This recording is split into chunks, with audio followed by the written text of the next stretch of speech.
Simple lang ang kailangan natin. Disiplina. Mga tren na tumatakbo sa tamang oras. Mga kalyeng tama ang pagkakagawa, imbis na binabaha. Mga kalsadang walang traffic. Mga airport na hindi kahiya-hiya.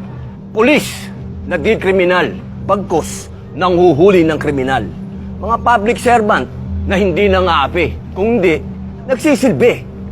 Mga mambabatas na di lumalabag, kundi nagpapatupad ng batas. Pangulong di nagtatago kung hindi namumuno. Gobyernong hindi kurap at mamayang hindi takot palagi. Lahat po yan pwede pag may disiplina.